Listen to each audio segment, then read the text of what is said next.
In this video, we're gonna connect the project with the database that we create. So first, let me open the code, and I'm gonna collapse this. Here on the server, you can see that we have this config folder. We're gonna click here to create a new file, and we're gonna call this one database.js. Then we're gonna create a new const. This one is going to be equals to Sequelize, which is going to be equal to require Sequelize. So here we're going to have all the methods for Sequelize, and one of these is going to be the connection. So then we're going to add module.exports to make this available in the different files that we have. And this is going to be equals to new Sequelize. Maybe you are asking why some of these have module exports and then we have new Sequelize, and in others we only have these functions. Well, it's going to be a little different. For example, Sequelize requires a new instance. So if you open the docs, you can see that we have this new instance. In the case of this one, this is going to be a function. So it's going to be a little different based on what you are doing in your project. So we need to pass the database, we need to pass the username, the password, and some options. So first we're going to pass the name of the database, which is going to be this one, Travel Agency. This is going to be a string. Then we need to pass the credentials, the username, and the password. If you're using MAMP in a Mac, the user and the password are root and also root. If you're using Windows, the username is going to be root, and this one is going to be empty by default. And if you're using MySQL as a service, well, when you install MySQL, it prompts for a username and a password. Then we're going to pass the options. The options are going to be an object, so that's why we open the curly braces.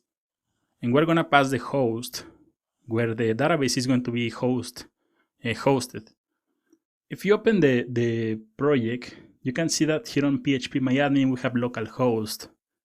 Localhost is going to be the same as 227.0.0.1. So this is going to be the localhost. Then we need to pass the port for the database connection. So we're going to pass port. And if you open MAMP and you click here on preference, click here on ports, you can see that we have the ports for MySQL. So open this and copy the number that you have here. It's going to be like this. Then we need to pass something that is called the dialect, which is going to be the database that you are trying to connect. So let me show you the different options. You can see that we have MySQL, we have SQLite, Postgres, and Microsoft SQL Server. So you can choose any of these. In my case, I'm going to be using MySQL, so I'm going to copy this. But you can see that you can pass different options right here. We're going to pass also this pool. So this is going to be also some other options that we require. And finally, I'm going to pass another one that is called, I'm going to define timestamps, and I'm going to set this to false because, for example, this is going to track when you update or when you insert new records into your database. In my case, we don't need something like this, so we're going to add false right here.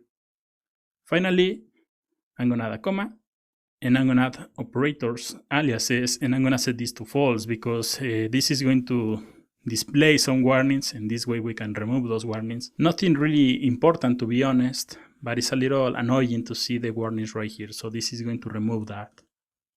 Finally, you can see that we create the connection. So we're going to open here on the server, we're going to open the index.js, and here we're going to import the connection. So let's import the database connection. And it's going to be something like this, const database is going to be equals to require, and we're going to import the configuration. So we're going to import config and also database. Then we're going to test the connection, and it's going to be db.authenticate. So this is going to be a method that exists on Sequelize, and this is going to return a promise. So we're going to use .then. If you remember, you have to use .then when you're working with promises. And this is going to be an arrow function, so we're going to console log database connect. Otherwise, we're going to catch the error. So we're going to console log the error in case that we have something.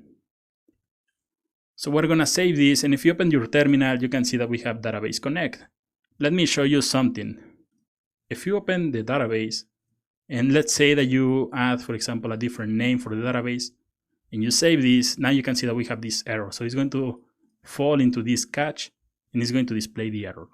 So you can see that everything is working, and we have this database connect. So we can comment these lines. This is a way that you can test if the connection is working. In the next video, we're going to start working with the tables for our project, and also we're going to create the models. So let's continue in the next video.